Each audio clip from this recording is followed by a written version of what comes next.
I think you'll do better. Jesus, you're everything to me. Jesus, you're everything to me. You're my rock, my sword, my shield, my whole life to you I yield. For Jesus, you're everything to me.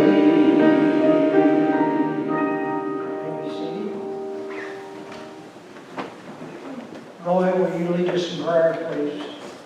Heavenly Father, we bow before you again. Thank you for giving us this day, giving us this privilege to assemble ourselves together to worship you in spirit and truth. Father, we thank you for each and every person that's been able to come out today. And Father, we thank you for your mercy and your love that you showered upon us. We thank you for this beautiful day that you've given us.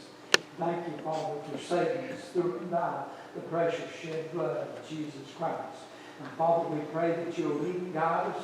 Pray that you'll touch the hearts of people today, that they might humble themselves before you and worship you in spirit and truth. And again, we pray that you'll bless your messenger that you've sent today, that you'll hold him up, give him the wisdom and the boldness, Father, to bring forth the word that you would have him to. For it's in your name we pray. Amen.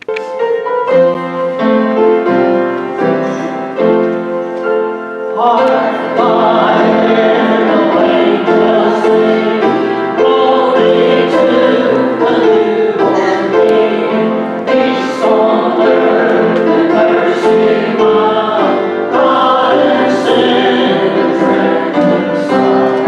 Joyful all you nations rise, join the triumph of the skies. When angelic hosts proclaim, Christ is born in Bethlehem. Hark the herald angels sing, glory to the newborn King. Christ my heart is heaven adore, Christ the everlasting Lord. Late in time the only come, offspring of the Virgin's womb. Veiled in flesh, unrotted seed, veiled incarnate deity, preached as when went to hell. Jesus sound Emmanuel.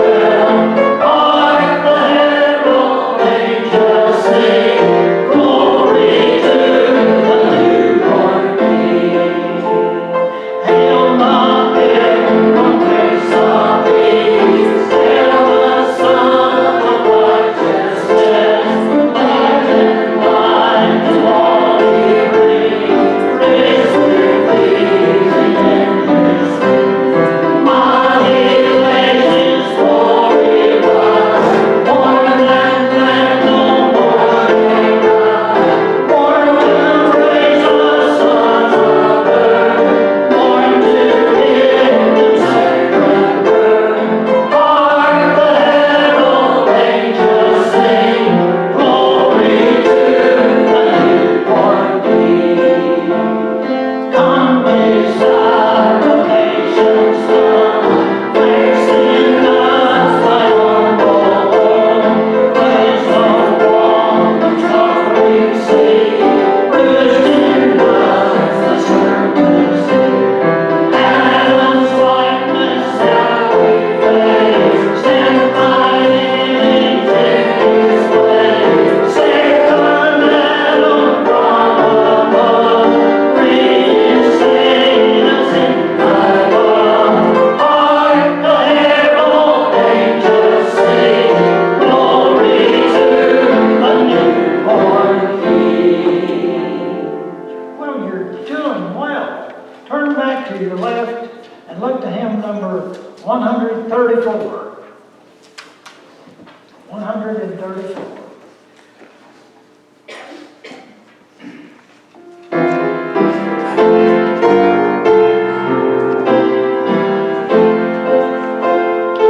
Amen.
Hymn 10, please.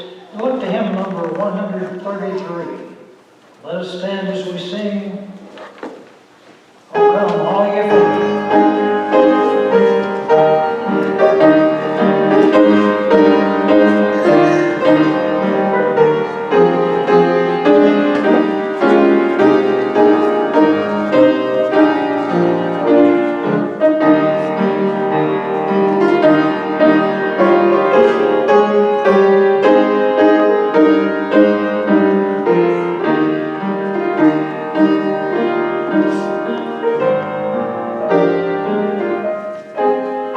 Oh, come, all ye faithful, joyful and triumphant. Oh, come ye together.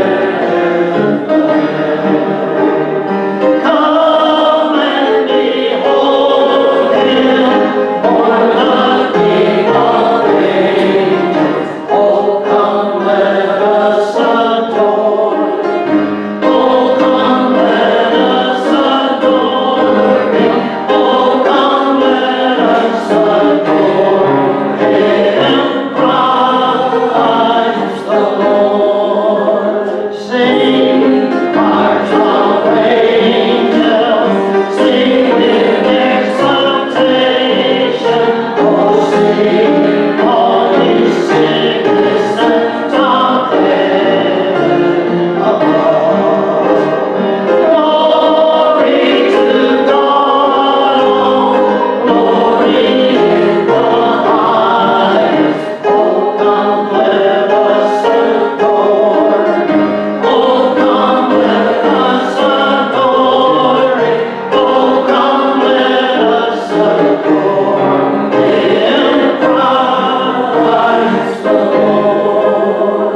Yea, Lord, we praise Thee, on this happy morning. Jesus, you lead in your holy word of the Father, now in flesh appearing. Oh, come, let us adore Him. Oh, come, let us adore Him. Oh, come, let us adore Him. Christ the Lord. Turn back to your left there and look to page 125 of Way in the Manger. Christmas carols are wonderful and beautiful, but they are hard. But you're doing fine. I'd like to have you in about a 2-week school. You do a whole lot better, hopefully, but you're doing fine.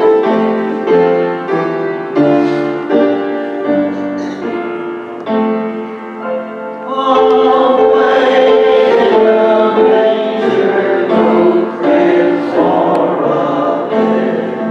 The little Lord Jesus laid down His sweet head.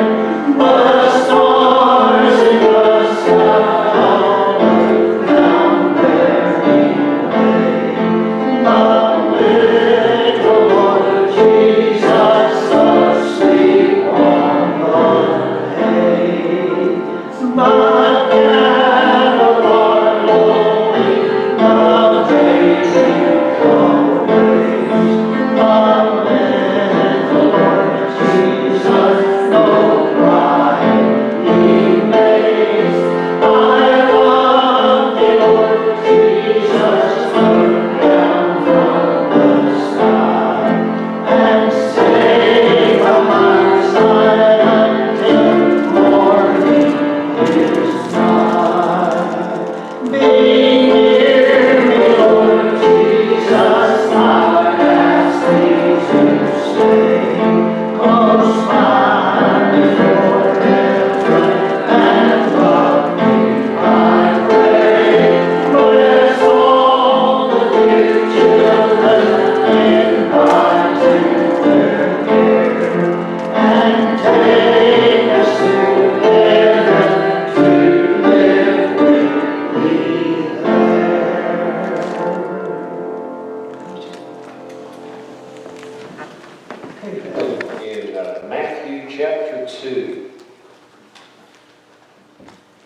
It's a very familiar story for this time of year.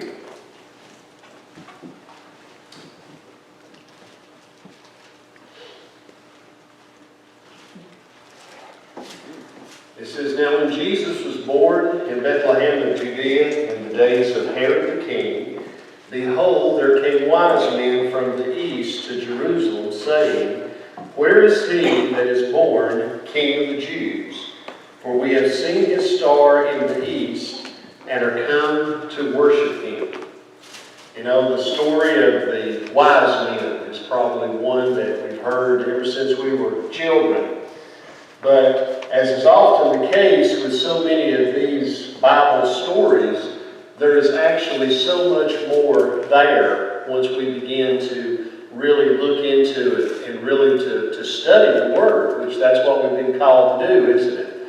Paul told Timothy, he says, "Study to show thyself approved unto God, a workman that needeth not to be ashamed, rightly dividing the word of truth."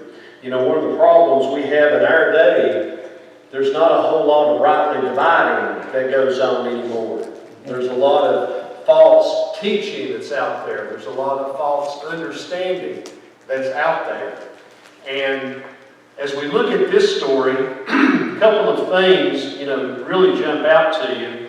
And the first thing is, how did these wise men coming from the east, they are from the Orient, they come looking for he that is born King of the Jews.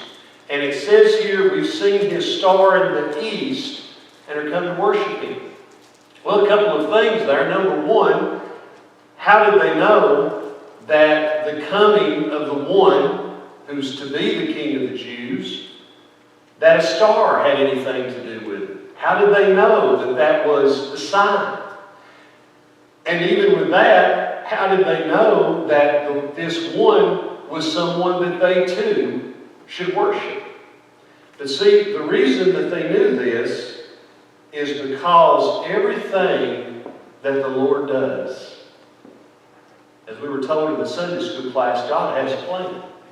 Everything that's happening in this world is to God's plan. It's not coincidental. That's the worldview. The worldview is chaos, that everything just sort of happens. There's no rhyme, there's no reason.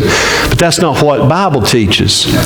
The Bible teaches that God is sovereign, that God is carrying out His will.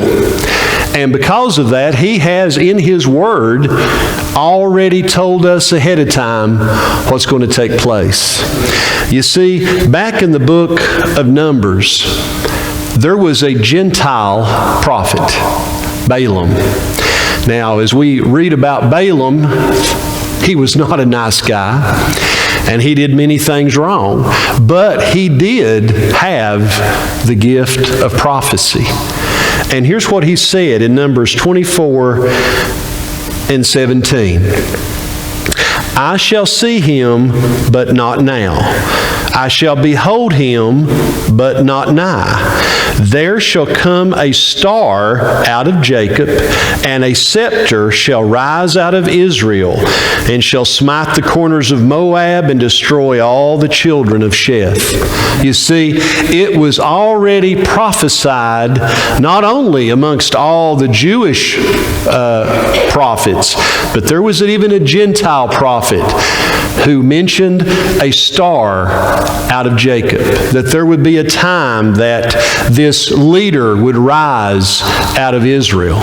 So then we get there and we wonder, okay, obviously that prophecy was out there, but how did these men of the Orient, how did they know of this? Well, go back to the Sunday school lesson. You're all studying in the book of Daniel. The Jewish people were in captivity in Babylon for 70 years, weren't they? Don't you think that during that time, as they had discussions with all the Chaldeans and all these, that those things might not have been mentioned? You see, God brings everything together. So these wise men who had obviously been men who had studied, when this star came, and by the way, this was not no ordinary star, as we're going to find out. You know, scientists try to get here and they try to go back and say, well, this was happening with the constellations back then. Folks, an ordinary star cannot lead you to an exact home. It's just where the wise men come to. This was supernatural. But it says that they came looking for him. And it says, when Herod the king had heard these things, he was troubled, and all Jerusalem with him. Here Herod was. Now the Herod family, boy, they were an interesting family of rulers too. They were very evil, very cruel, and a little bit on the crazy side. You know, even amongst the royalty of Europe, we still find that, don't we? And see, back then, when you live under a dictatorship, whether you have a good king or a bad king makes a big difference, because they have total control over your life. If you have a good king, well, then you might be able to live your life in relative peace and sort of do what you want. But if you have an evil king, it could even mean your death. So when Herod the king was troubled, that's why all of Jerusalem was troubled, because they didn't know what he was capable of. So he says, when he had gathered all the chief priests and scribes of the people together, he demanded of them where Christ should be born. So he brings together all the great thinkers, all those who had studied the Old Testament, and he asks them, well, exactly what does the Bible say about this? Have you ever noticed that the world really isn't interested in what the Bible has to say until things start getting a little unsettled? And then they start coming to people who have a knowledge of the Bible and saying, oh, by the way, what is going on? Have you started noticing this happening lately?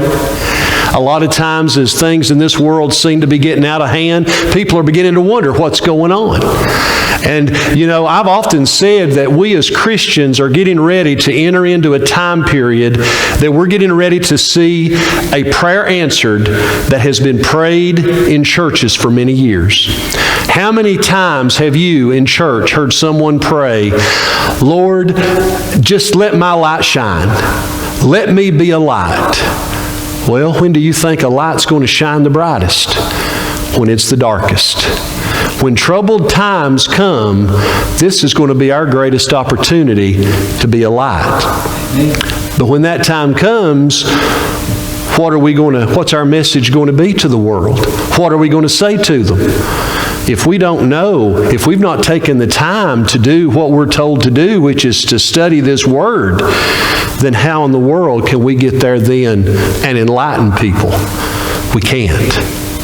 And you see, the reason that these things are known is because God is working them out according to His plan. In Psalm 119, verse 89, it says this, forever, O Lord, thy word is settled in heaven. What God has said is going to happen, it's going to happen. And because of the inability of our mind to comprehend it, that does not in any way lessen God or change His plan. He's going to carry out what He said He's going to do. And that was true not only concerning His first coming, which there was a lot of prophecy about, but there's also a lot of prophecy about His coming again, isn't there? And in the same way that in His first coming, the prophecy was carried out down to the very last detail, the same thing is going to be true of all the prophecy concerning His second coming. Because see, here is where we start to get into confusion. And this is what always hurts man. God has said something, and then we get here and figure out what we think about it. That's when we turn down the wrong road. We get away from what thus saith the Lord to what thinketh me. And I'm sure as you've noticed here, I think most people who even have a even a very basic understanding of God's Word, understand the days in which we're living. I think most people understand we are in what the Bible refers to as the latter days, the last days, before these events take place. Why, even amongst the world, even those who have no biblical knowledge, there's a feeling, there's a sense that just in the last little bit, things are changing. There's something different. We've always, it's the story of history. We have good times and bad times. We have ups and downs. That happens. But it's as if here lately, there's something different. And people are beginning to wonder. And this is where the confusion comes in. Do you know, if you want to get into a study of prophecy, there's all kinds of it out there for you to listen to. And oh, how much confusion there is. Which, by the way, is a good lesson to learn. Don't get away from the Word. Amen. Go by the Word. As long as who you're listening to is backing it up with this, you're fine. They go off on their own little path, you better just keep following the Lord. But see, this isn't anything new. Mankind has always done this. And sometimes when we look at the prophecy, it seems like, well, how can that happen? We see that in our day, don't we? We see when we look at the events that are going on in Israel and the things the Bible says is going to happen in Israel. We look at the things that are going on in the world politically and we wonder, wow, how can all this sort out? We look at what the Bible says about the last days, and it mentions by name the countries and the peoples who are going to be dominant in the final chapters. But guess what? It's not the countries that we see as dominant. In fact, the most dominant nations, us included, we're really not mentioned. So how can all this happen? How can all this be true? Because some of it might even seem to almost contradict. Well, see, there's something we need to understand. Romans 15:4 says this: "For whatsoever things were written aforetime were written for our learning, that we, through patience and comfort of the Scriptures, might have hope." This has been set down and written ahead of time, telling us what will come, so that as we see it come to pass, it'll comfort us, it'll give us hope, it'll strengthen our faith. Now, when Herod went back and asked all these people, okay, where is this birth to take place? We don't think of it now, but do you know at the time there could have been a real difference of opinion. The most obvious place that this is spoken of is probably the one that all of us are most familiar with. Because this time of year, we always hear this quoted in Christmas plays and Christmas cantatas. Micah 5:2. "But thou, Bethlehem Ephratah, though thou be little among the thousands of Judah, yet out of thee shall he come forth unto me that is to be ruler in Israel, whose goings forth have been from of old, from everlasting."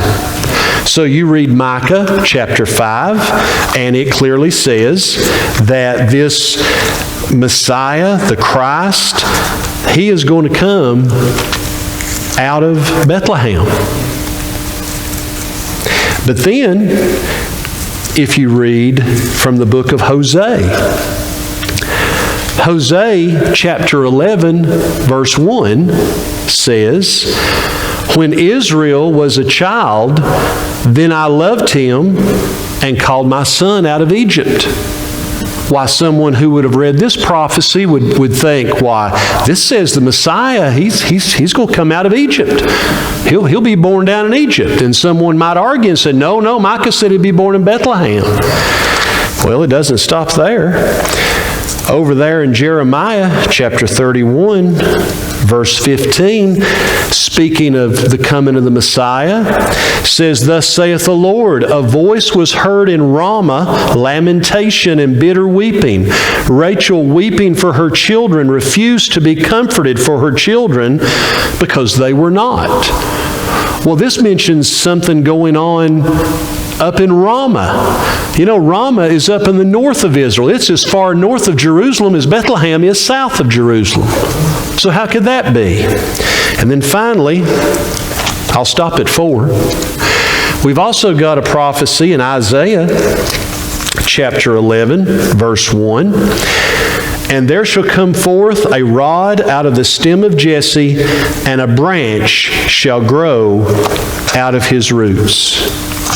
A branch. You see, the Hebrew word for branch is netzer. Netzer. It means a branch or a shoot. And that is where we get the name of the place, Nazareth. Isaiah says he will come out of Nazareth. So someone could have truly studied the Old Testament talking about the birth of the Messiah, and depending upon how they looked at it, they could think he was going to be born in Bethlehem, or he was going to be born in Egypt, or he was going to be born in Ramah, or he was going to be born in Nazareth. How can all be true? Because forever, O Lord, Thy word is settled in heaven. If God says something is going to happen, no matter how it doesn't appear to us that it can all add up, wait till the time comes. And when the fulfillment comes, you will see that every bit of it was correct. So now let's go back to Matthew 2. Herod gets here with these wise men, and he's gathered all his chief priests and scribes together, and he's told them, I want you to tell me where this is supposed to take place. Because what does Herod have in plan? He was a king. He doesn't want anybody to threaten his power.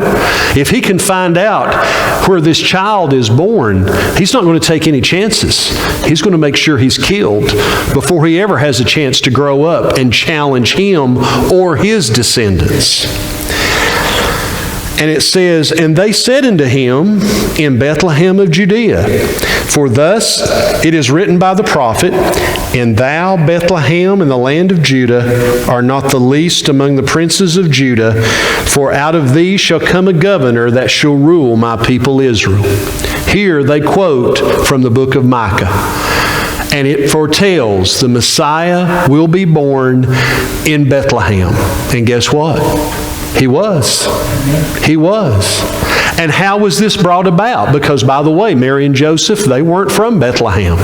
How in the world would they, who really didn't have any connection, why would they be traveling to some little place out of the way, particularly when Mary was great with child? Because in Proverbs we're told that the Lord hath made all things for himself, even the wicked for the day of evil. God can use anyone to carry out his plan. Amen. So the Caesar, who head of the Roman government's always wanting more money, devised a plan to raise more money for Rome. Could care less what was going on in Israel. And he decided he would do a great taxing. Do you know the Romans were the best at taxing as far as having an organized system than anybody has ever been until the United States of America come along. Our IRS has taken it to a whole other level. But they were organized too. And he figured out how to do it to make sure everybody paid. Everybody was told, you got to go back to the home of your ancestry. Because Joseph and Mary were of the house of David, guess where they had to go to pay their taxes? They had to go to Bethlehem. That's how they ended up there when they did. Well, we see how obviously Micah was fulfilled by the birth of Christ. But remember, in order for prophecy to be correct, all of it has to be correct, not just parts. See, that's why we got all these people out here today who claim to be prophets or claim to be psychics or whatever name they want to put on themselves. Folks, they don't measure up to the standard. The standard is you got to be 100% right all the time. You can't even be wrong about one thing. If you are, then you don't qualify. But the Bible is always right. Look here what happens. It says, Then Herod, when he had privately called the wise men, inquired of them diligently what time the star appeared. And he sent them to Bethlehem and said, Go and search diligently for the young child, and when you have found him, bring me word again that I may come and worship him also. Well, he was lying through his teeth. He has no intention of worshiping. He wants to destroy. Do you know, it is amazing to look back throughout world history and how Satan tried his best to prevent these events from happening. He tried so hard. You see, originally, there was a promise made to Eve in the garden that her seed would be the Redeemer. So what did Satan try to do? He tried to destroy. Why, as soon as she had her first two sons, Cain and Abel, what happened? One killed the other. Do you realize that took it down by 50%? And then what happened? While the world became so evil that the flood came. But you know, every time that Satan tries to bring about something, God always has a remnant. Satan originally was out to try to destroy the entire world. But then, once God said that he would come through the tribe of Judah, in other words, once that there was a specific people, well, Satan no longer had to try to destroy the whole world. Guess what he started focusing on? He tried to destroy Israel. How many times in the Old Testament was the nation of Israel brought down to a place that only a remnant was left? Look what happened, the story of Esther and what happened there during the Persian Empire. How many times did it happen? But God always had a remnant so that it would be fulfilled. But Satan has always been out to destroy. And he says, When they had heard the king, they departed, and lo, the star which they saw in the east went before them till it came and stood over where the young child was. When they saw the star, they rejoiced with exceeding great joy. This is what I meant by this was no ordinary star. This was not just something, a heavenly body up in the sky. This was a very specific. This was more like the cloud or the pillar of fire that led Israel during the Exodus out of Egypt that they followed every day. This was more along that line. This was sent by God. And it says it come and stood over where the young child was. And it says, and when they were come into the house, notice this.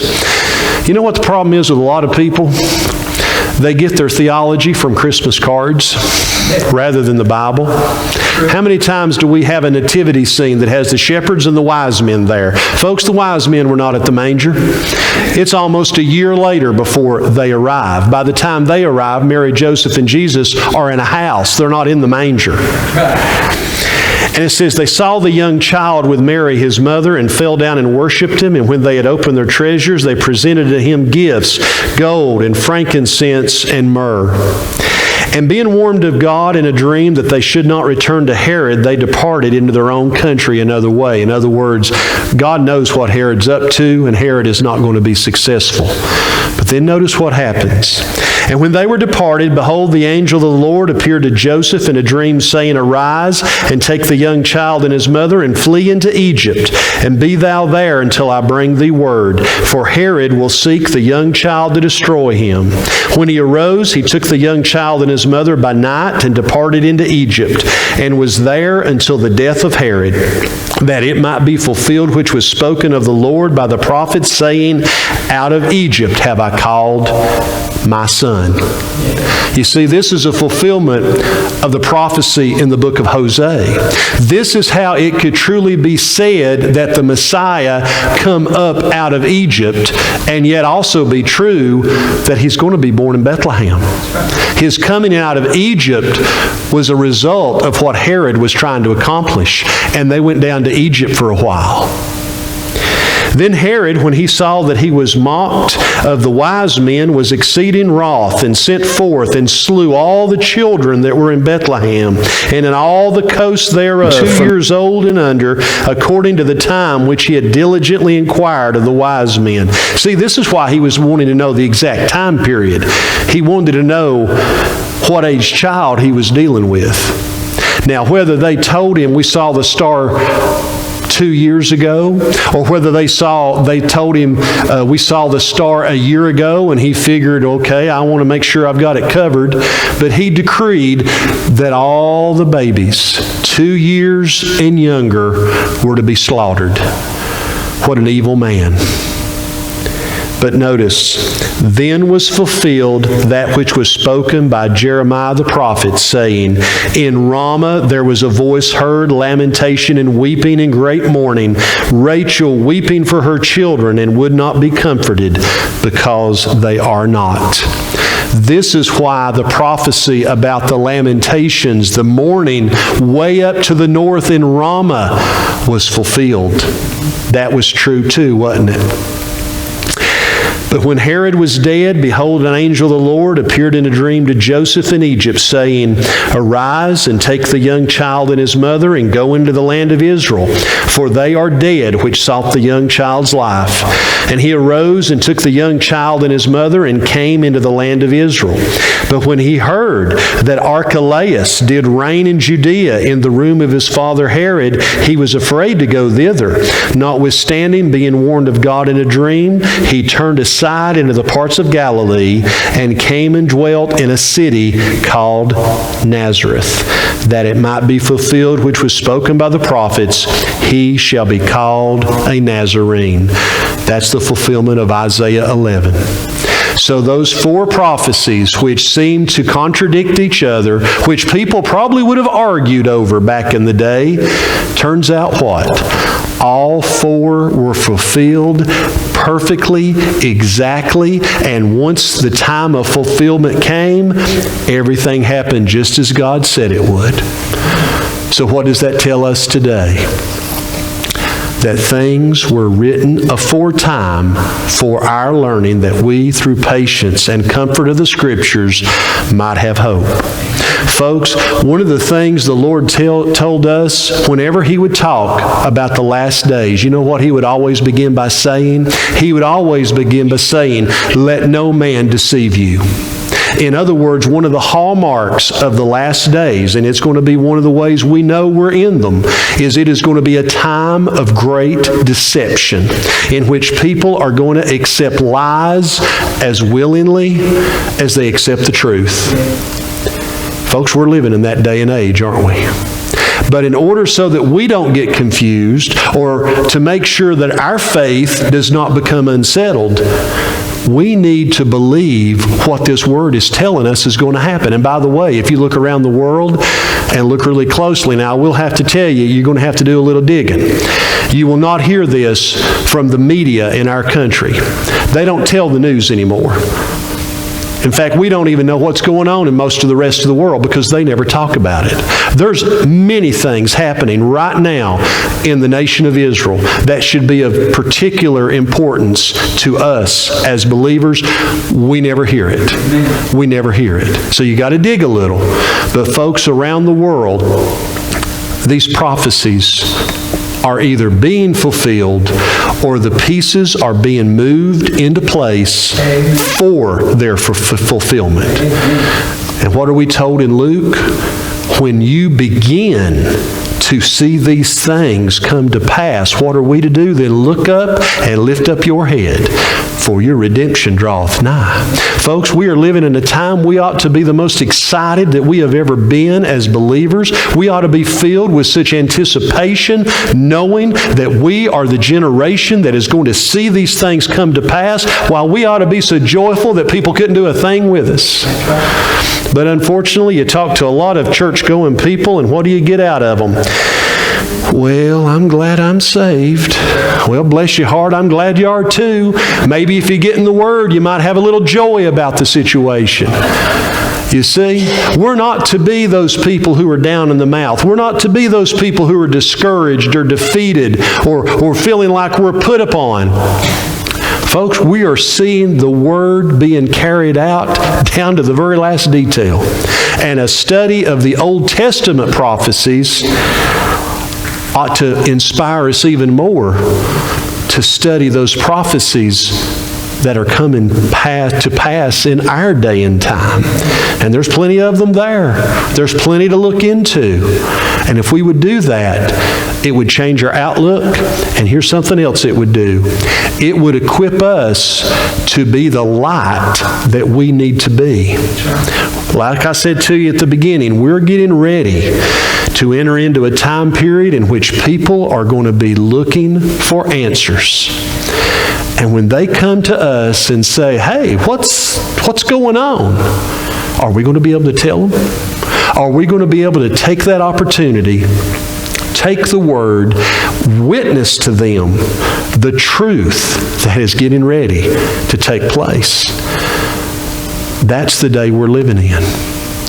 Now, we don't know the day nor the hour. We don't. And in fact, whenever you're listening to somebody talk about prophecy, if they ever get there and try to set a date, well, this is when the Lord's coming back, you can just quit listening to them right there because they don't know what they're talking about. But you know what Paul wrote? He says, but of the times and seasons, brethren, you have no need that I write unto you. In other words, we are to be aware of the times and the seasons. Folks, we're in those times. We're in those seasons. It's time we begin looking up. And it's time we begin putting the word out to this world of the time that it is. You know what? Over in Ephesians 6, where we're told to put on the whole armor of God, there's one thing, once we have that we're told to do. Stand. We're told to stand. Do you know why merely standing for the truth is going to be so important in the day in which we're living? Because today, in the midst of deception and lies, standing for the truth is becoming that uncommon. You don't have to do anything big nowadays to really stand out. If you simply stand for the truth, you're going to stand out in comparison to what this world is becoming. I don't know if I said it to you all or not. Maybe the last time I was over here, I talked a little bit about the end times. But you know, as I studied prophecy, there was one thing that, well, there's many things really, but there was one thing that really used to confuse me, and it really made me just, not that I didn't believe it was going to happen. I knew the Word said it's going to happen, but boy, it's hard for me to see, well, how's this all going to work out? Because see, here's where a lot of the confusion comes in. We know what the Bible says is going to happen, and we know it's going to happen over here. But now how we exactly get from this point to that point, we're not exactly told the details. That's what makes it a little confusing. But one of the things that used to always get me is when I would study about this coming world leader, the Antichrist, and how that he was just going to deceive the whole world. And there's going to be this great lie that the world they're going to fall for it hook, line, and sinker. I used to always think, my goodness, how in the world could the whole world be deceived? I mean, I can understand a certain group being deceived, or I could even see how a leader might even be able to deceive his own country. I mean, look what Hitler did in World War II. But how in the world could the entire world fall for it? That was just hard to understand. Then came along global warming and climate change. The world has fallen for that hook, line, and sinker.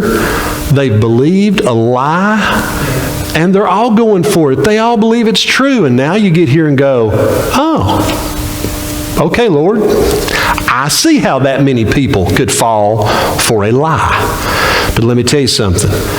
The lie that's coming, this world leader, it's going to be beyond anything this world's ever been told.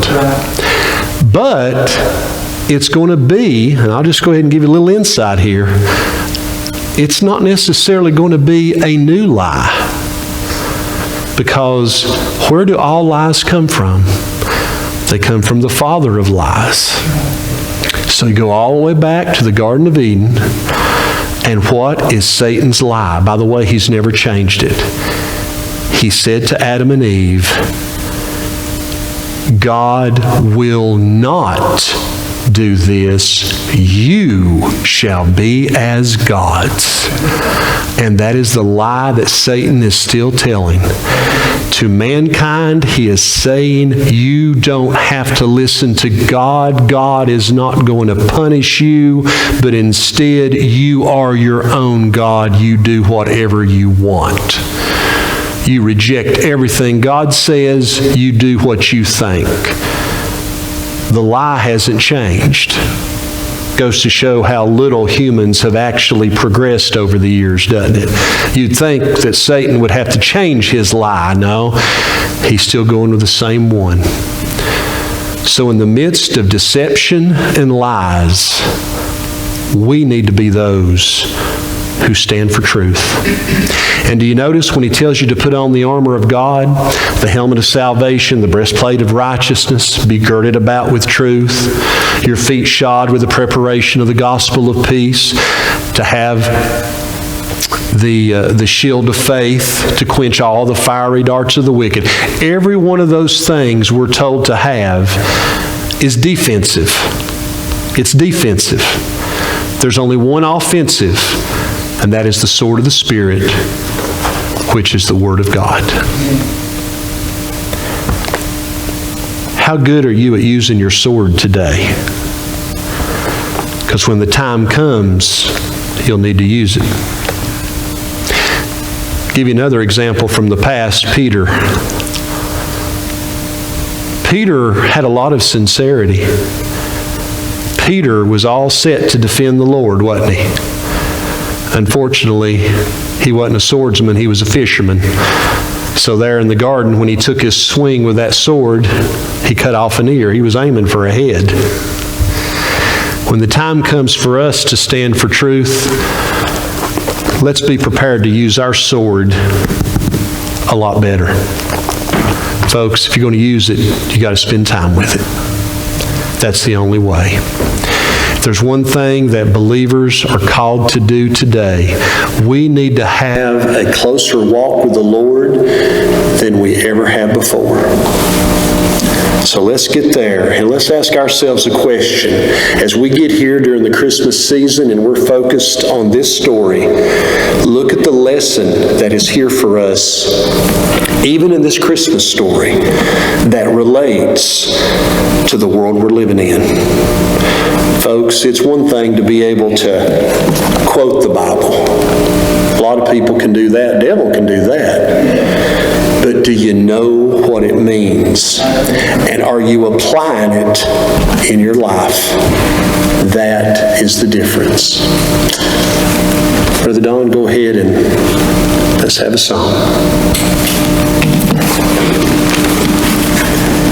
Hymn number 505 in the Black Book.